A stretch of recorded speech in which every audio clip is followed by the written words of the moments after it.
चलिए बच्चों, क्लास शुरू करते हैं। क्लास नंबर 105 रहेगी और हमारा जो एक्सरसाइज का मामला है वो 104 रहेगा। आज का पहला क्वेश्चन है डिसीवर। डिसीव क्या होता है? धोखा देना। तो डिसीवर हो गया धोखा देने वाला, यानी कि धोखेबाज, यानी कि पाखंडी, यानी कि आंसर हिपोक्रेट। अगर हिपोक्रेट का सिनोनिम और चाहिए आपको तो इसका एक सिनोनिम और है हमारे पास, प्रिटेंडर। फ्राइड मैंने कल बताया था आपको, डर होता है, यानी कि इसका सिनोनिम अगर चाहिए आपको तो बन जाएगा फियर। या इसका एक सिनोनिम और बना सकते हैं आप, थ्रेट, क्योंकि ये धमकी होती है, खतरा। और अगर फ्राइट फुल कर दूं अगर मैं इसे, तो आप जानते हैं फिर ये हो जाता है हॉरिबल, एडजेक्टिव बन गया, डरावना या हॉरेंडस। चलिए बात करूं हिकअप की, तो ये हिचकी होती है। हिचकी, अचानक से गले में कोई समस्या होना जिससे बार बार कुछ रुकावट पैदा होती हो। हरबिंजर की अगर मैं बात करूं तो इसका मतलब होता है कुछ काम के होने से पहले ही कुछ और काम कर जाना किसी व्यक्ति के द्वारा। मान लीजिए ऐसे कह सकते हैं कि किसी भी फील्ड में अगर कोई शुरुआत कर चुका है तो बाकी लोग उसके सक्सेसर होंगे, वो उसके लिए फॉर रनर या हरबिंजर कहलाएगा, या प्रीडिसीजर। तो ये होते हैं बच्चों सिनोनिम के रूप में फॉर रनर, पूर्वज या पहले ही। या इसके लिए एक सिनोनिम और बनता सिग्नल। और अगर मैं आपको ओमन दे दूं तो ओमेन भी गलत नहीं है, ये होती है किसी चीज का संकेत, शकुन, अपशकुन, इस टाइप से। आंसर तीसरा हो जाएगा। एग्रीकल्चर मतलब फार्मिंग, मतलब हस्बेंड्री, इसका सिनोनिम फार्मिंग भी होता है, खेती। बात करूं एनकोमियम की तो इसका मतलब होता है प्रशंसा, तो ये बन जाएगा यूलोजी या प्रेज। बात करूं फीबलनेस की तो ये कमजोरी होती है, इसका सिनोनिम अगर चाहिए आपको तो इसके लिए बन जाएगा वीकनेस। अगर हिएटस की बात करूं तो ये होता है पॉज या इंटरवेल भी बोल सकते हैं आप इसे। इंटरवेल, रुकना, ठहराव। दूसरे का आंसर पहला होगा। क्वेश्चन नंबर तीसरे की बात करेंगे तो सिग्नल। सिग्नल का मतलब संकेत है, अभी तो बताया था मैंने आपको। आंसर हरबिंजर बनेगा इसका आराम से। बात आती है सर मैंने कैप्शन लगा दिया। कैप्शन कैसे लगा दोगे आप? कैप्शन तो टाइटल होता, टाइटल जो किसी चीज का शीर्षक होता है। कॉन्फ्लेग्रेशन की बात करेंगे तो ये कल भी आया था, वाइड स्प्रेड फायर, बहुत दूर दूर तक फैली आग। हमड्रम की बात करेंगे अगर तो ये होता है बच्चों मंडैन, इसका मतलब होता है घिसा पिटा सा, बेकार सा, उबाऊ सा। तीसरे का आंसर तीसरा। क्वेश्चन नंबर 4 अच्छा सवाल है। He was asked passive voice में है तो उससे कहा गया था, उससे कहा गया था to blank for a few minutes. क्या अच्छा लग रहा है आपको यहाँ पे? उससे कहा गया था थोड़ी देर के लिए फैल जाओ, फैला दो। क्या मीनिंग बनाओगे आप इसका? थोड़ी देर के लिए कुचल दो, रन ओवर, कुचलना। थोड़ी देर के लिए दे दो सामान किसी को, कुछ हैंड ओवर कर दो। क्या है? सामान तो कुछ है ही नहीं। उससे कहा गया था थोड़ी देर रुक जाओ, होल्ड ओवर करो, रुक जाओ, पोस्टपोन कर दो इसे, थोड़ी देर टाल दो इसे, यही आंसर है इसका। तो उससे कहा गया था थोड़ी मिनटों के लिए रुक जाओ भी आप, ठीक है। हैंड ओवर का मतलब होता है बच्चों सौंपना किसी को कोई चीज, कोई चार्ज सौंपना, सत्ता सौंपना दूसरों को। रन ओवर का मतलब होता है क्रश, कुचल देना। ब्रेकआउट का मतलब होता है स्प्रेड, फैल जाना। बच्चों की सिफारिश चल रही है काफ़ी कि सर आप फ्रेजल वर्ब की क्लासेस लाएं, वन वर्ड की क्लासेस लाएं, इडियम फ्रेजेस की एक क्लास और लाएं, तीनों मिलेंगी आपको। थोड़ा अनाउंसमेंट कर दूं मैं। उम्मीद है कि फ्रेजल वर्ब की एक बड़ी सी क्लास, बहुत बड़ी तो नहीं कहूँगा लेकिन कम से कम 50 क्वेश्चंस की ज़रूर मैं 125 क्लास पूरी होने के बाद लगाऊंगा। 125 जब पूरी होंगी बीच में डाल दूंगा एक क्लास, ठीक है ना, फ्रेजल वर्ब की। 4 का आंसर पहला हो जाएगा। अब जाते हैं 5वें नंबर पे। कल तो बताया था मैंने आपको सरमन, ये क्या होते हैं? प्रवचन। प्रवचन यानी कि प्रवचन का मतलब होता है धार्मिक उपदेश। तो इस टाइम सिनोनिम क्या बनेगा इसका? होमली। इसका एक सिनोनिम और होता है डिस्कोर्स। ये भी बच्चों भाषण ही होता है, ध्यान रखना, डिस्कोर्स। अच्छा, एनिमोसिटी क्या होती है? दुश्मनी। तो इसके लिए बना सकते हैं आप हेट्रेड या एनिमिटी, ये दुश्मनी होती है। अगर बात करूं एम्यूलेट की तो ये तावीज़ होता है एक तरीके का, जो ज्वेलरी टाइप के रूप में पड़ा होता है गले में, और ये उम्मीद होती है कि ये बुरी बलाओं को दूर रखेगा। तो इसके लिए सिनोनिम बन जाता है बच्चों चार्म। नोट कर लेना, अच्छा शब्द है एम्यूलेट। एडुलेशन की बात करूं तो ये प्रशंसा होती है, यानी कि प्रेज। लेकिन अगर मैं बात करूं एवोल्यूशन की, पुराना शब्द है आपके लिए, तो आप जानते हैं ये क्या होता है, ये होती है वॉशिंग। ये होती है बच्चों वॉशिंग। आंसर पांचवे का दूसरा हो जाएगा। अगर बात करो स्टबॉर्न तो ये होता है जिद्दी, अड़ियल। एक इसका सिनोनिम जो मैं चला रहा हूं आजकल नया सा, उसे जरूर पढ़ते रहो आप सब लोग, क्योंकि जो नया होता है उसके चांस ये होते हैं कि कोई नहीं कर पाएगा, आप कर लोगे अगर पढ़ के जाओगे तो। स्ट्रॉन्ग विल्ड, इसने अपनी इतनी ज्यादा जिद अड़ा रखी है कि ये हटेगा नहीं, तो अड़ियल हो गया, जिद्दी। सिनोनिम पूछते तो हेड स्ट्रॉन्ग, सिनोनिम पूछते तो एडमेंट। एडमेंट भी अड़ियल होता है, अड़ियल जो हिलेगा नहीं एकदम से। एंटोनियम पूछा इन दोनों बच्चों, आंसर फ्लेक्सिबल हो जाएगा, क्योंकि ये होता है लचीला, जिसे आप कहोगे तो मान जाएगा। एक बात और, फ्लेक्सिबल का एक सिनोनिम होता अनयील्डिंग। अनयील्डिंग, क्योंकि इसका मतलब होता है, नहीं सॉरी, ये तो एंटोनियम हो गया। एक होता है यील्डिंग। पता है यील्ड का मतलब क्या होता है, मान जाना, हाँ कर देना, आत्मसमर्पण कर देना, तो यील्डिंग हो गया जो आत्मसमर्पण कर दे। तो स्टबबॉर्न का एक एंटोनियम ये भी है। और अगर सिनोनिम पूछोगे तो अनयील्डिंग, जो हार ना माने, एकदम से ना माने। फिर से सुनो सारी बातें। स्टबबॉर्न जिद्दी, synonym head strong, synonym adamant, और ये सिनोनिम है इस टाइम अनयील्डिंग। अब बात करेंगे स्टबबॉर्न का एंटोनियम फ्लेक्सिबल भी है और ये भी है यील्डिंग। बात करूं हिपोक्रेट की, तो अभी तो आया था आपके सामने ये प्रिटेंडर। अब वो भी लिखो जब आ गया तो आपके सामने, डिसीवर, धोखेबाज। 6 का आंसर दूसरा बन जाएगा। 7वें की बात करेंगे, a person whose religious beliefs are believed to be wrong और एविल। ऐसा व्यक्ति जिसके धार्मिक सिद्धांतों को गलत और बुरा माना जाता हो, यही तो है हमारा हेरेटिक। हेरेटिक का मतलब ही ये था, ये धार्मिक सिद्धांतों को तोड़ देता है और कुछ अलग सी बातें करता। तभी तो इसके लिए एक एंटोनियम बना था कल हमारा, क्या, कॉन्फॉर्मिस्ट। क्योंकि कॉन्फॉर्म का मतलब होता है पालन करना, तो कॉन्फॉर्मिस्ट जो पालन करे, ये एंटोनिम है इसका। तो हेरेटिक उस व्यक्ति को कहते हैं जो धार्मिक क्रियाकलापों से हटके काम करता हो। ये इसका ये इसके वन वर्ड का आंसर है। अच्छा, रेक्लूस की बात करेंगे तो बच्चे ये होता है एकांतवासी, यानी कि जिसने दुनिया या समाज छोड़ दिया हो, अकेला रहता है। तो ये होता है बच्चों a person who lives alone and has little contact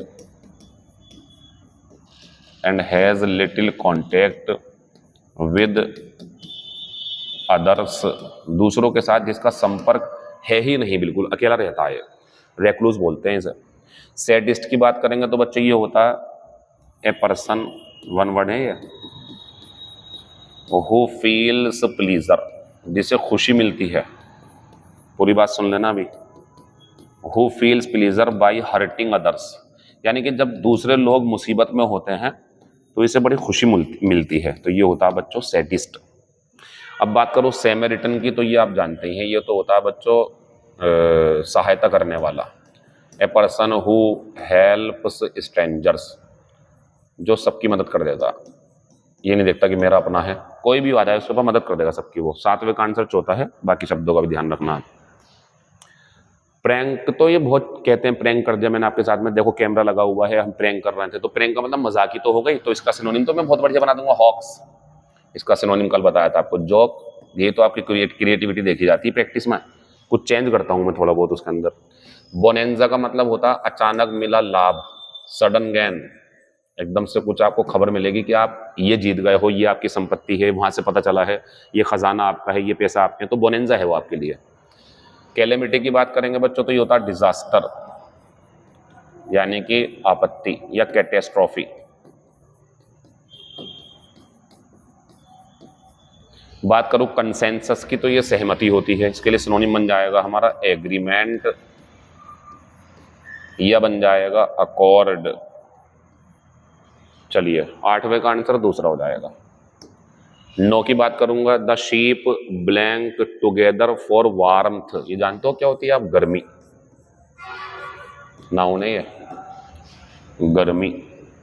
तो जो भेड़ें थी, अच्छा इसमें ऐसे नहीं आ सकता शीप्स में, वरना यहाँ पे तो शीप्स होना चाहिए था ना।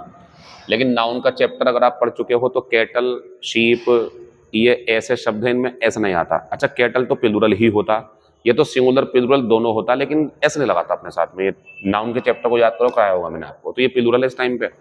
भेड़ें एक साथ इकट्ठी होकर बैठ गईं गर्मी के लिए, ताकि गर्मी लगे उन्हें, क्योंकि जो साथ में मिलकर बैठते हैं तो टेम्परेचर ज़्यादा होने की वजह से गर्मी लगने लगती है, इसलिए सर्दियों में भी सट के बैठ जाते हैं लोग, इसका मतलब होता। हर्डल की बात करेंगे बच्चों, तो ये तो बाधा होती है, ऑब्स्टेकल, ठीक। डिस्पर्स की बात करेंगे तो ये तितर बितर होना होता है, स्कैटर। हैगल की बात करेंगे तो ये मोल भाव करना होता है, इसकी कोई ज़रूरत ही नहीं थी यहाँ पे। कल नई अल्फ़ाबेट शुरू हो रही है आई, क्योंकि एच में इतनी ही है, कुछ और बचेगा तो वो मैं करवा दूंगा, इंपॉर्टेंट हो चुकी है। एक बात और सुन लो, ऐसे लेकर के कह सकते हैं आज एच खत्म हो जाएगी, लेकिन ध्यान रखें कुछ महत्वपूर्ण शब्द छूट गए हैं, क्योंकि मैं भी इंसान हूँ, रह गए होंगे कुछ, इकट्ठे कर रहा हूँ, मैं सबको लगा दूंगा बाद में एडिशनल क्लास में, ठीक है ना। आधी वोकेबलरी जब पूरी हो जाएगी तब लगा दूंगा, मतलब एम जब अल्फाबेट पूरी हो जाएगी 13वीं या लास्ट में लगा दूंगा, लगाऊंगा जरूर, छोड़ूंगा नहीं, काफी सारे शब्द हैं अभी।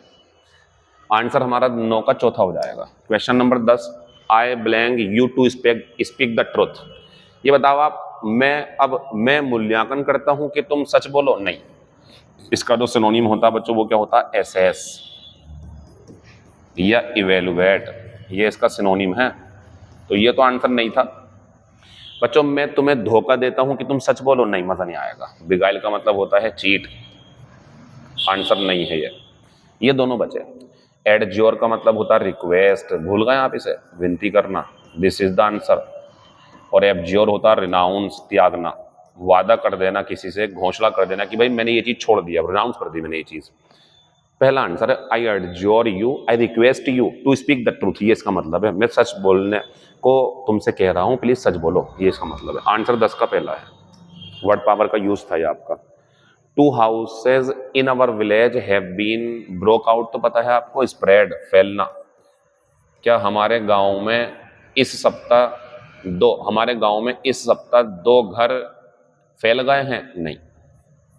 ब्रोकन इनटू, कोमल लगाना, या इंग्लिश में लिख लो चाहो तो एंटर बाय फोर्स, जबरदस्ती घुस जाना किसी के घर में और चोरी चकारी कर लेना, या किसी को बचाने के लिए घुस जाना। ब्रेकअप का मतलब तो होता है रिलेशनशिप टूट जाना, यानी कि रिश्ते टूट जाना, तो ये बना देंगे टर्मिनेट, टर्मिनेट कर देना रिश्तों को, terminate the relation. Break down का मतलब होता है स्टॉप फंक्शनिंग, काम करना बंद कर देना। तो बच्चों मुझे उम्मीद है अब आप समझ चुके होंगे कि इसमें आंसर क्या आएगा, इसमें आंसर ये आएगा। तो 2 घरों को इस सप्ताह हमारे गांव में कोमल लगा दिया गया है, लूट लिया गया है। Nature has many gifts of man, baffle का मतलब होता है उलझा देना, सिनोनिम होता है परप्लेक्स्ड। तो क्या ये मीनिंग लेके जाओगे आप यहां से जो मैं बोल रहा हूं, प्रकृति ने इंसान को बहुत सारे उपहारों से उलझा दिया है, नहीं। बी लिटिल का मतलब होता है कम होना, यानी कि कह सकते हैं आप इसमें ह्यूमिलिएट, नीचा दिखाना किसी को। तो ये भी है जो है इसका सिनोनिम है, लेकिन ये आंसर नहीं होगा, ना पहला आंसर है ना दूसरा आंसर है, क्योंकि इसका मतलब तो नीचा दिखाना होता है किसी को, अपमान करना किसी का। तो नेचर ने बहुत सारे उपहार का अपमान किया है इंसान पर, नहीं। ब्रीच का मतलब होता है बच्चों फ्लाउट ऑफ लॉ, यानी कि उल्लंघन कर देना या डिफाई कर देना किसी को। तो कोई कॉन्ट्रैक्ट में आपने हिस्सा लिया, कॉन्ट्रैक्ट में सॉरी, या एग्रीमेंट में या डील में, फिर आप बाद में हट रहे हो नियम शर्तों से, तो ब्रीच कर रहा हो आप, उसे ब्रीच कर रहे हैं आप इस टाइम पे। आंसर चौथा होगा, इसका मतलब होता है प्रदान करना, और मीनिंग यही है प्रकृति ने इंसान को बहुत सारे उपहार प्रदान किए हैं। पुराने क्वेश्चन है, आपको बता दिया मैंने कि पुरानी वीडियोस में जो पढ़ा दिया है वो सब इसमें रिवाइज होगा धीरे धीरे करके। 12 का चौथा, मैं 13 नंबर पे हूँ। ये SSC GD 11/1/2023 का है। एपरेंट का मतलब होता है बच्चों स्पष्ट। इसका अगर मुझसे एंटोनिम पूछा है तो आंसर हिडन होगा। सिनोनिम पूछते तो एविडेंट, क्योंकि ये स्पष्ट होता। सिनोनिम पूछते तो ऑब्वियस, क्योंकि ये स्पष्ट होता। एक्चुअल का सिनोनिम चाहिए तो रियल, वास्तव में, कहते नहीं एक्चुअली ऐसा हुआ था, वास्तव में ऐसा हुआ था, रियल। 13 का आंसर चौथा है। क्वेश्चन नंबर 14, SSC CGL 1/12/2022 में कैजुअल का मतलब होता है अनौपचारिक। अनौपचारिक से क्या मतलब होता है, अनौपचारिक से मतलब ये होता है कि अपने परिवार में, दोस्तों में, इनके बीच में रहना, नॉर्मल से ऐसे कपड़े पहन के चले गए आप, तो कैजुअल मूड में हो आप उस टाइम पे। जैसे आप घर पे हो टी शर्ट में, ट्राउजर्स में, चप्पल में रह सकते हैं, लेकिन अगर आप ऑफिस जाओगे तो आपको पहनने पड़ेंगे फॉर्मल ड्रेस। तो फॉर्मल ड्रेसेस वो जो हम किसी प्रोफेशनल मीटिंग में या किसी ऐसी जगह पर जाएंगे जहां लोग अनजान हैं हमारे अपने खुद के व्यक्तित्व से, या जान पहचान भी है तो बाहर के लोग हैं वो, लेकिन घर के लोग हैं जिनके साथ मिलना जुलना नॉर्मल है, हमारा कोई टेंशन वाली बात नहीं है, तो उनके साथ कैजुअल रहते हैं। बाकी फॉर्मल एंटोनिम है इसका। स्पिरिचुअल की अगर मुझसे आप बात करेंगे तो इसका एंटोनिम जो होता है बच्चों वो होता है वर्ल्डली, ये होता है दुनिया का, ये होता है स्पिरिचुअल अध्यात्म का। पर्सनल की बात करेंगे तो ये होता है पर्सनल, तो इसका एंटोनिम होता है पब्लिक। पर्सनल होता अपना, पब्लिक होता जनता का। ट्रेडिशनल की बात करेंगे तो बच्चों ये होता है लॉन्ग लास्टेड। अब आप कहोगे ये क्या है सर लॉन्ग लास्टेड? ये मतलब है परंपरागत, काफी समय से चला आ रहा, ये वो है काफी लंबे समय से चला आ रहा है, अभी भी बना हुआ है, इसे बोलते हैं तो रीति रिवाज। 14 का आंसर तीसरा हो जाएगा। क्वेश्चन नंबर 15 एसएससी जीडी 12/1/2023 का क्वेश्चन है। बिनाइन का मतलब होता है बच्चों हल्का, ज्यादा गंभीर नहीं, ज्यादा नुकसानदायक चीज नहीं है वो। तो इसके लिए अगर मुझसे आप पूछो बिनाइन का तो मैं बना दूंगा इसका हल्का। हल्के से मतलब ये है कि सॉफ्ट सा। एंटोनिम पूछा है, आंसर लगा दो विक्ड, क्योंकि ये होता है दुष्ट। ये अच्छा भी होता है बिनाइन, अच्छा, हल्का, सॉफ्ट। तो इसका सिनोनिम पूछते तो फेवरेबल, सिनोनिम पूछते एक बार को तो चीयरफुल, फ्रेंडली बन जाएंगे इसके सिनोनिम, क्योंकि इसमें अच्छे की फीलिंग है, लेकिन विक्ड में दुष्ट होता है। 15 का आंसर दूसरा। क्लास नंबर 105 शुरू हो चुकी है और क्वेश्चन नंबर पहला ये रहा। होमो, ये तो बहुत काम की चीज आ गई आपके सामने बच्चों। होमो का मतलब होता है सेम, यानी कि एक जैसा। तो आप कहोगे सर आंसर तो फिर सेम होगा, नहीं, मैंने क्या पूछा, एंटोनिम आंसर है हेटेरो, क्योंकि ये होता है डिफरेंट या वेरियस या वेराइटी, लिख दो इसके आगे को, कोई बात नहीं, अलग अलग तरीके का। अब जरा होमो के कुछ शब्द देख लो यहाँ पे। देखो होमो तो हमारा एक तरीके से रूट वर्ड या प्रीफिक्स हो गया, और रूट वर्ड बोलेंगे वैसे तो होमो से बनेगा होमोजेनवस, होमोजेनियस। एक मिनट रुक जाइए जरा, मुझे डाउट हो गया इस पर।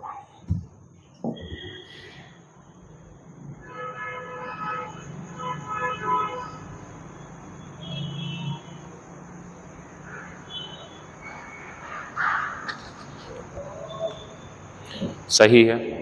तो बच्चों ये हो गया सजातीय। सजातीय से मतलब हो गया हमारा जो एक जैसा हो, सेम काइंड, एक जैसा, सेम काइंड। इसके एग्जाम्पल में ऐसे ही देता हूं, जैसे अंगूरों का गुच्छा है अगर आपके पास, तो सब में अंगूर अंगूर ही हैं, तो वो होमोजेनवस है वो। लेकिन अगर इसका एंटोनियम चाहिए आपको तो एंटोनियम बनेगा इसका हेटेरोजेनवस, हेटेरोजीनियस, ठीक है। और अगर इसकी बात करोगे आप तो ये होता है विजातीय। विजातीय इसमें क्या होता है, डिफरेंट काइंड, वो होता सेम काइंड, इसमें होता अलग अलग तरीके का। जैसे अगर आप सारे फलों की चाट बना ले, मिला करके चाट बना ले सारे फलों की, बहुत सारे फल ले लें, तो वो जो चाट बन के तैयार हुई है वो हेटेरोजेनवस है। और सेम टाइप का अगर फल है एक ही प्रकार के कटे हुए तो वो होमोजेनवस है। ऐसे भी समझ सकते हैं कि अगर सब लोगों ने एक जैसी ड्रेस पहन रखी है तो वो होमोजेनवस मूड में है, और अगर सबने अलग तरीके के कपड़े पहन रखे हैं, कोई ड्रेस कोड नहीं है, तो वो हेटेरोजेनवस है। एक चीज, एक बात और आती है बच्चों इसके बाद में, इसी से बनता है होमोसेक्सुअल। तो होमोसेक्सुअल का मतलब एक जैसा, यानी कि इसमें क्या होगा, इसमें लड़की लड़की की तरफ आकर्षित होगी, ये होमोसेक्सुअल कहलाएगी। और अगर लड़का लड़के की तरफ आकर्षित हो तो ये भी क्या कहलाएगा, होमोसेक्सुअल। तो अगर आपसे कोई पूछे कि आप होमोसेक्सुअल हैं या हेटेरोसेक्सुअल हैं, तो आपको कहना चाहिए हेटेरोसेक्सुअल, अगर आपको लगता है कि मैं लड़के लड़की या लड़की लड़के की तरफ आकर्षित उस टाइप से।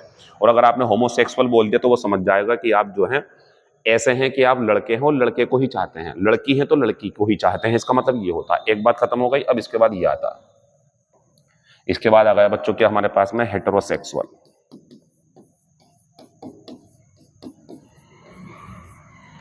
हेटेरोसेक्सुअल में क्या होता है बच्चों, ये ज्यादातर मतलब दुनिया में लोग यही हैं, गर्ल जो आकर्षित होगी वो बॉय की तरफ होगी, और जो बॉय होगा बच्चों वो किसी तरफ आकर्षित होगा, गर्ल की तरफ। ये इसका मतलब हो गया।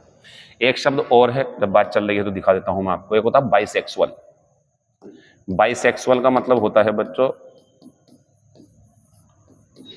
एक लड़का जो लड़की को भी चाहता है और लड़के को भी पसंद करता है, एक लड़की जो लड़की को भी चाहती है और लड़के को भी पसंद करता है, ये इसका मतलब है। खत्म हो गया। अब यहाँ आते हैं जरा हम। तो मैनी के लिए अगर सिनोनिम चाहिए आपको इस जैसा ही, तो एक होता है पोली। और अगर आपको हेटेरो चाहिए तो वो तो बता ही दिया मैंने आपको, टू चाहिए तो इसके लिए होता है बाई। अब सुन लो आप सही से सारी बातें, नोट कर लेना सबको जो लिखा हुआ। होमो यानी कि सेम, एंटोनियम हेटेरो यानी कि वेराइटी, पॉली यानी कि बहुत सारे यानी कि मैनी, बाई यानी कि दो यानी कि टू। खत्म हो गया, पहले का आंसर तीसरा हो जाएगा। क्वेश्चन नंबर होमेच दूसरा। होमेच का मतलब होता है बच्चों इज्जत, प्रशंसा, इसका एक मीनिंग और होता है श्रद्धांजलि। श्रद्धांजलि तो फिलहाल तो इसका सिनोनिम एस्टीम है, लेकिन इसका सिनोनिम ये भी बन जाएगा ऑनर, या एक सिनोनिम और है इसका जिससे बना सकते हैं ट्रिब्यूट। ट्रिब्यूट का मतलब होता है श्रद्धांजलि। चलिए ट्रैंक्विलिटी की बात करेंगे बच्चों तो ये शांति होती है, यानी कि इसका सिनोनिम चाहिए आपको तो बन जाएगा पीस या कामनेस। एनॉर्मस की बात करेंगे तो ये विशाल होता है, ह्यूज। और अगर डेल्यूज की बात करेंगे तो ये होती बाढ़, यानी कि इसके लिए बन जाएगा आपका इनंडेट। इनंडेट बाढ़, दूसरे का आंसर दूसरा हो जाएगा। वो भी बन जाएगा इसका फ्लड, अगर आप सोच रहे हो वो नहीं लिखा मैंने, फ्लड भी बाढ़ होती है ना बच्चों। जरा सही से पढ़ लो आप इसे पूरे को, चलो पीडीएफ में मिल गया होगा, पढ़ लिया होगा आपने, मैं दिखाता हूँ। A blank is a situation, या स्कीम भी हो सकती है, कोई सिचुएशन या स्कीम इन विच जिसमें someone is tricked into immoral और इलीगल सेक्सुअल बिहेवियर। ऐसी कोई योजना, ऐसी कोई कंडीशन, ऐसी कोई सिचुएशन जिसमें एक व्यक्ति को जाल में फंसा करके, बेवकूफ बना करके, गैर कानूनी या अनैतिक तरीके से सेक्सुअल रिलेशनशिप में फंसा लेगी कोई लड़की। फिर क्या होगा, सो दैट ताकि their behaviour can be publicly exposed, फिर उसकी वीडियो बना करके सब में डाल दी जाएगी और ये बताएंगे कि ये मेरे साथ ऐसे ऐसे कर रहे थे। यानी कि हनी ट्रैप बोलते हैं इसे। हनी ट्रैप का मतलब होता है सेक्स की तरफ आकर्षित होकर के किसी जाल में फंस जाना या फंसा लेना किसी को। आंसर पहला हो जाएगा। होलोकॉस्ट की बात करेंगे तो ये होता है destruction by fire. Destruction by fire. अच्छा हैबिचुअल और हैबिचुएटेड प्लीज अगले वाले में समझो आप, इससे अगले क्वेश्चन में दोबारा लिखना पड़ेगा वरना मुझे। आंसर तीसरे का पहला है, यहाँ दो जरा आप देखो। इन क्वेश्चंस को बहुत ज्यादा इंपॉर्टेंस दो, बहुत मेहनत से मैं निकाल के ला रहा हूँ, ये बहुत जरूरी चीजें जो बोर्ड पे चल रही हैं आपके। शुरू कर दिया मैंने। हैबिटेंट है बच्चों, ये ध्यान रखें ये नाउन है और ये कोई व्यक्ति है। और अब सुन लो कि ये क्या है, ये होता है बच्चों निवासी। निवासी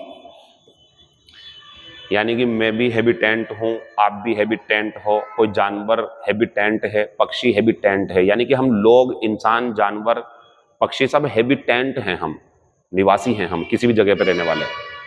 लेकिन अगर मैं हैबिटेट की बात करूं तो बच्चों ये नाउन है और ये जो होता हमारा स्थान होता है। अब इसका मीनिंग सुन लो पूरा क्या है। ये होता प्राकृतिक स्थान। जैसे बच्चों मछलियों के लिए प्राकृतिक स्थान पानी है, लंगूरों के लिए प्राकृतिक स्थान पेड़ है। तो वो जो जगह है जहां वो रहते हैं, वो जगह जो है वो हैबिटेट है और रहने वाले हैबिटेंट हैं। ध्यान रखना इस बात का, ये स्थान है, वो व्यक्ति है। मैं चला गया बच्चों हैबिचुअल पे। लिख दूं मैं पहले आपके सामने कि ये एडजेक्टिव है और इसकी खासियत ये है कि इसका यूज आप तब कर सकते हैं जब इसके बाद में नाउन दिया होगा। तो ये होता आदत से और आगे वो नाउन होगा, आदतन वो चीज। तो इसका मतलब होता है आदत में होना उस काम की जो आगे होगा। जैसे अगर आप ऐसा कहना चाहते हैं, जैसे मैंने कह दिया आई एम ए और ब्लैंक और लायर, मैंने बोल दिया कि मैं आदी हूं झूठ बोलने का, मेरी आदत है झूठ बोलने की। तो यहां जो इस टाइम आंसर बनेगा इन सब में, और भी दे दूंगा मैं आपको एग्जाम्पल, बस ये बन सकता है। कौन सा वाला? ये वाला habitual. I am a habitual liar, I am a habitual smoker, I am है हैबिचुअल कुछ भी ड्रंकर। तो जब नाउन हो उसके पीछे बताना हो कि आदि है उस चीज का वो, तो हमेशा इसी शब्द को चुनना, चक्कर में मत पड़ना आप लोग। फिर आ गए हम हैबिचुएटेड पे। अब आप कहोगे सर ये क्या है बच्चों? ये भी एडजेक्टिव ही है, इसका मतलब होता आदि। अब ये आदि और वो भी आदत में होना कंफ्यूज करेगा आपको, इसके लिए हमने एक चीज छोड़ दिया आपके लिए, टू, और इसके बाद में कुछ यहाँ पे नाउन प्रोनाउन रखा होगा और ये इस चीज का आदि होगा, ये इस चीज का आदि होगा और ये पक्का झूठा होगा, खून में बसा हुआ है इसके, झूठे इस टाइप की बात होंगी, आदत है इसकी ये। तो बड़ी समझदारी से चीज़ों को करने की ज़रूरत है। अच्छा, हमारा जो ये एरिया है ना, जहाँ हम हैं, जहाँ हम पढ़ा रहे हैं, हमने ये देखा है कि यहाँ पे इंटीरियर इलाका होने की वजह से सीबीएसई बोर्ड के बच्चे कम हैं, यूपी बोर्ड के ज़्यादा हैं। लेकिन हिम्मत मत हारना, मैं हूँ तो आपके साथ में, मैं उसी स्टैंडर्ड से आपको पढ़ा रहा हूँ, बिल्कुल देसी भाषा में आपकी, जैसा आप चाहते हो। और इसलिए मैं इस पर काम कर रहा हूँ। सुनो कैसे सोल्व करेंगे इसे। अगर आप सेंटेंस पढ़ रहे हो और आपको ऐसा लगा यार यहाँ तो व्यक्ति चाहिए जो निवासी है इस जगह का, तो हैबिटेंट एन वाला लेना। आपने देखा सर यहाँ तो मुझे निवास स्थान बताना है किसी का, ये तो निवास स्थान है, चिड़िया का, जानवर का, किसी चीज का या इंसान का, वो हैबिटेट होगा, एन मत लगाना। और आपको ऐसा लगे सर नाउन था, मुझे इसके पीछे एडजेक्टिव चाहिए था, चक्कर में मत पड़ो आप, हैबिचुअल लगा दो, हम बोल रहे हैं आपसे, और वो उस चीज का आदी होगा। अब एक चौथी चीज आती है, सर बीच में टू था और बताना था इस चीज की आदत पड़ गई थी उसे, पीछे टू आ गया ना, हैबिचुएटेड आएगा, ये फर्क है, ध्यान रखना इनका। चलो ऊपर आ जाओ। ही वॉज फायर्ड, पता आपको फायर्ड का मतलब क्या होता है? नौकरी से निकाल देना, बताया होगा मैंने पीछे भी। उसे नौकरी से निकाल दिया गया था फॉर हिज, अभी बताओ बच्चों ये नाउन ही तो है, लेटनेस। तो नाउन से ठीक पीछे देखो सही से क्या आएगा, नाउन से ठीक पीछे क्या आएगा देख लो, आंसर लगा देंगे बच्चों तीसरा। भैया उसे नौकरी से निकाल दिया गया था फॉर हिज हैबिचुअल लेटनेस, आदत थी उसकी, आदत में था देर से आना उसका, ये इसका आंसर है।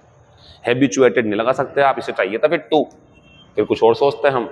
और बच्चों निवासी या निवास स्थान की तो कोई जरूरत मुझे पता है ही नहीं यहाँ पर, वैसे भी वो दोनों नाउन है। आंसर 4 का तीसरा आएगा। अभी परेशान मत हो, आज भी 5 क्वेश्चन है, कल को भी 5 क्वेश्चन दूंगा एक्सरसाइज में, टेंशन क्लियर रहो आप, फिर टेस्ट दूंगा उसमें भी दूंगा, सब हो जाएगा। और फिर भी नहीं हो तो मुझे मैसेज करके आप व्हाट्सएप पे पूछ सकते हैं। अच्छा कुछ बच्चे ऐसे पहली बार में नहीं समझते, अच्छा लगता है मुझे, बच्चे मैसेज करते हैं, पूछते हैं कि सर बता दो, थोड़ा रुक जाना, लेकिन 1-2 दिन अगर देख ना पाऊँ मैसेज, लेकिन जवाब दे दूंगा मैं आपको। इस नंबर पे व्हाट्सएप पे कोई भी क्वेश्चन प्रीवियस जो करवा दिया आपको या अभी, आप मुझसे पूछ सकते हैं। मैं कहूँगा आज की जो क्लास चल रही है इसके बारे में कल पूछना, क्योंकि कल मैं इसे कन्फर्म कर दूंगा और बढ़िया करके। फिलहाल आप कोई सवाल है तो पूछ सकते हैं। द डॉग स्लोली बिकेम, अब बिकेम के बाद एडजेक्टिव आएगा, और वैसे भी यहाँ पे ये निवास स्थान की जरूरत है नहीं, ये 2 बचे कि आदि हो गया था, और बच्चों टू लगा हुआ है साफ साफ, तो आंसर चौथा हो गया। तो बच्चों कुत्ते ने धीरे धीरे अपने आप को नए घर का आदि बना लिया, आदत डाल ली उसने। टू ने आंसर मांगा, आंसर दे दिया हमने हैबिचुएटेड, और नाउन मांगता तो क्या देते, ये आंसर देते। Question number 6, the blank tried to fight against, यहाँ को देखना जरा, कोशिश करी लड़ाई लड़ने की इस बात के ऊपर कि उन्हें हटाया जा रहा था, दूसरे शहर भेज रहे थे। ये जो लड़ाई लड़ने का काम किया होगा, लड़ाई लड़ने की कोशिश की होगी, तो इंसानों ने की होगी ना, जो रहने वाले होंगे वहां के लोग। कहानी को फिर समझ लो, द नाउन चाहिए, और नाउन चाहिए तो इन्हें हटा दो यहां से। अच्छा हाँ, एक चीज का एंट्री और हो गई बच्चों, ये नया शब्द देख लो इधर बोर्ड पे, हैबिटेबल हो गया, रहने लायक, एडजेक्टिव है ये, रहने लायक। अब आप कहोगे सर ये तो जगह के लिए आएगा, ये नाउन है बच्चों। निवासी जो रहने वाले हैं ये नाउन है, क्या है ये, निवास स्थान जिसकी बात करेंगे आप।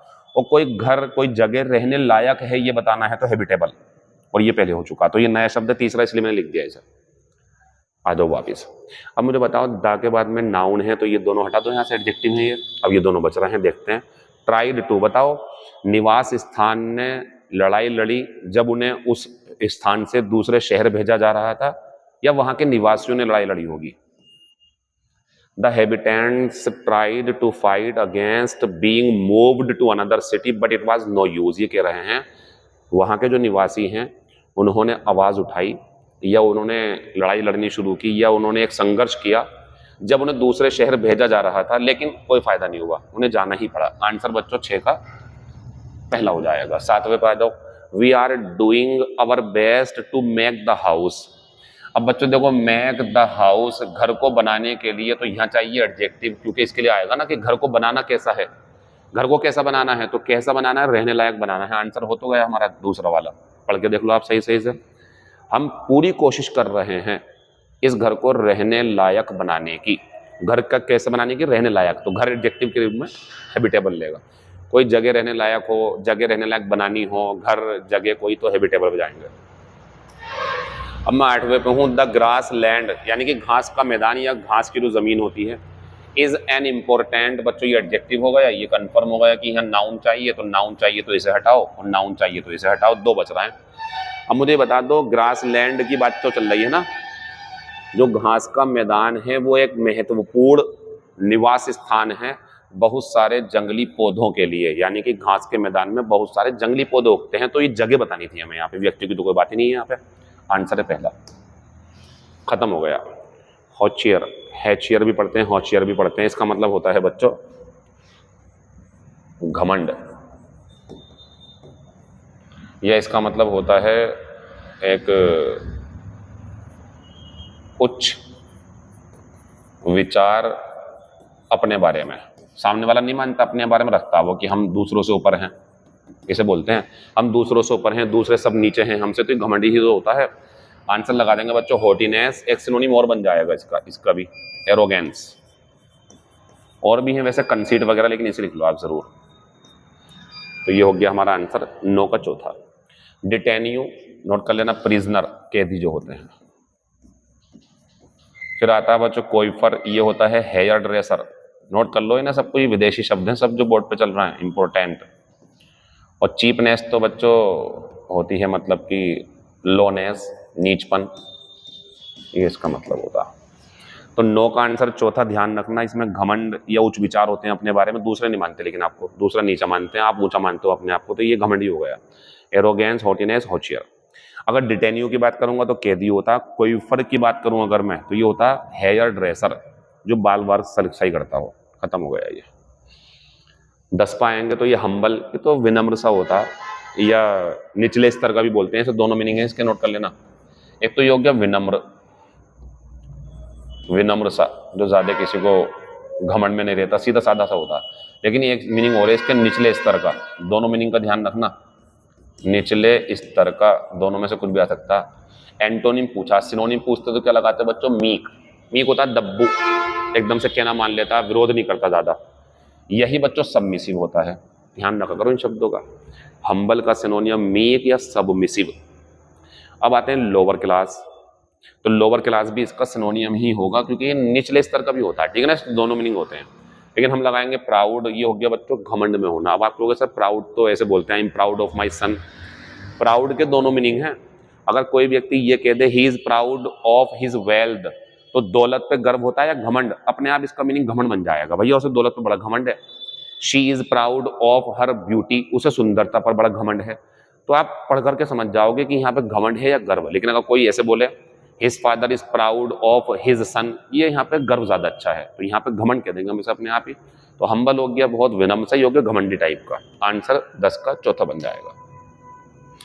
He is so Moody, Moody होते हैं कभी कुछ एकदम से मूड चेंज हो जाता, वो इतना ज्यादा मूडी है और मैं नहीं जानता हूं वाई शी, आंसर लगा देंगे तीसरा, क्योंकि मीनिंग है ना बच्चों, यार वो इतना मूडी है, मेरी समझ में ये नहीं आता वो उसके साथ क्यों रहती है, क्यों उसे बर्दाश्त करती है, ये इसका मतलब है। तो बच्चों पुटअप का मतलब लिख देना, इस ठहरना, कहीं पे ठहरना इसका मतलब होता। मेक आउट समझना, यानी कि understand, make out understand. Run over का मतलब होता है कुचलना, यानी कि क्रश। आंसर 11 का तीसरा हो जाएगा। फ्रेजल वर्ब की अच्छी खासी डिमांड है आजकल, इसलिए करवा रहा हूं। टू डिसीव का मतलब तो धोखा देना हो गया ना, ये आंसर है, ये इडियम्स हैं। आंसर लगा दो पहला। To play a person false, एक व्यक्ति के साथ झूठा खेल खेलना, यानी कि धोखा देना, ये इडियम थी ऊपर वाली। और make much ado about nothing, इसका मतलब होता है तिल का ताड़ बनाना, मामला छोटा सा था उसे बढ़ा चढ़ा के बहुत बड़ा कर दिया, ये इसका मतलब होता। To make an ass of oneself, अपने आप को गधा बनाना, यानी कि इसका मतलब होता है to behave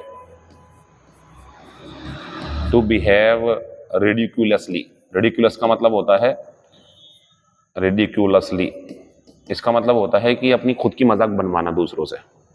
to hit the jackpot का मतलब होता है to win a large amount, एक बड़ा अमाउंट जीत जाना, लॉटरी लग जाना बोलते हैं इसे। 12 का आंसर हमारा पहला हो जाएगा। 13 की बात करेंगे तो बच्चों देखो मछलियां जो नेट के अंदर हैं, तो आंसर लगाएंगे हॉल। और वो मछलियां जो तैर रही हैं उनका समूह, तो लगाएंगे शॉल। अब समझ लो आप क्या चल रहा है, ये चल रहा है बच्चों ग्रुप। तो अगर सवाल ये आए ना, ए ग्रुप ऑफ या a large quantity of fish, या फिशेज स्विमिंग टुगेदर तो लगाएंगे शॉल। और कॉट इन ए नेट, उनका समूह पूछेंगे मछलियों का जो जाल में फंस गई हैं तो होल आएगा। तरीका है इसका याद करने का, एक को पकड़ लो दूसरा अपने आप हो जाएगा। ये बताइए स्विमिंग में क्या है एस, तो बच्चों शॉल में क्या है एस। नोट कर लो इस चीज को आप, क्योंकि हॉल में शॉल में आप याद तो कर लोगे, कल को कंफ्यूजन हो जाएगा आपको। तो S for shawl, S for swimming, तैरने वाली मछलियों का जो समूह होता है उसे बोलते हैं शॉल, और जो जाल में आ गया उसे बोलेंगे हॉल। एक बात बताओ, आपने ऊपर से देखा मछलियां देख रहे हो आप, पानी के अंदर हैं और बहुत सारी मछली एक जगह कुछ खा रही हैं, तो वो जो कहोगे आप जाल में नहीं है वो नीचे है पानी, वो शॉल है। और आपने कोई जाल डाला मछली आ गई, जाल के अंदर मछली देख रहे हो आप, तो वो हॉल है। और बच्चों मधुमक्खियों का जो छत्ता होता है वो क्या होता है बच्चों, वो होता है हाइव। और बच्चों पपीज हों या पिग्स के जो बच्चे होते हैं, किटन्स जो होते हैं, अगर उनकी बात करेंगे आप तो लिटर होता है, उनका समूह जो होता है वो लिटर होता है। एक्चुअल में लिटर होता है एक ही जन्म में, एक ही बार में जन्म में पिग्स के या डॉग्स के बच्चे जो होते हैं 6, 7, 12, 13, उन्हें बोलते हैं लिटर। 14 नंबर की बात करेंगे तो हमने क्वेश्चन बीच में डाला ये देखने के लिए कि आपको ये नॉलेज है या नहीं है जो हम बोर्ड पर दिखा रहे हैं आपको, क्या थोड़ी बहुत आपको समझ है इस बात की। बिफोर कटिंग द वेजिटेबल्स, सब्जियां काटने से पहले, पता आपको एडजेक्टिव है ये, और जब ये एडजेक्टिव है तो इसमें एस क्यू लगा रहा हो आप हटा दो। क्या आपको ये पता है कि वर्ब की फर्स्ट फॉर्म है ये शार्पन, क्या आपको ये पता है कि ये वर्ब की सेकंड फॉर्म और थर्ड फॉर्म है। चलिए आ जाइए, सब्जियां काटने से पहले ही, सब्जेक्ट के बाद क्या चाहिए मैन वर्ब, और जब मैन वर्ब चाहिए तो इसे भी हटा दो। अब ये बताओ ही के साथ में डू या डज, डज चाहिए, डज है नहीं इसमें डू है, इसे हटा दो, तो सेकंड फॉर्म लगाओ ना आप, इसका आंसर ये हो जाएगा। या फिर शार्पन्स होता, डज लग गया इसके अंदर, तो मीनिंग इसका ये है बच्चों, सब्जियां काटने से पहले उसने चाकू की धार को तेज किया। ये स्पेशल शब्द डाला मैंने आपके बीच में क्योंकि ये क्लोज टेस्ट में काम आएगा आपके। 14 का आंसर तीसरा हो जाएगा। 15 नंबर पर आ गया, find out the wrongly spelled word. देखो इंटरव्यू का मतलब होता है इंटरव्यू लेना, साक्षात्कार लिख दो अगर आपको टेंशन हो रही हो तो, साक्षात्कार लेना।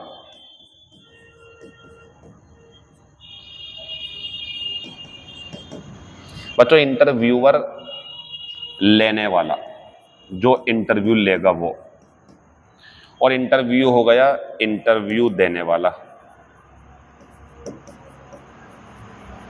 इंटरव्यू लेने वाला इंटरव्यूअर और इंटरव्यू देने वाला इंटरव्यूई, और तीनों सही हैं। जो गलत है वो पोटैटोज है।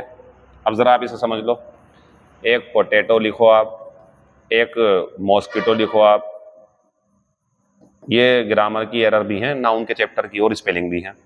एक लिखो आप टोमेटो और एक लिखो बच्चों आप मैंगो, ये सब सिंगुलर है और बढ़िया है ये।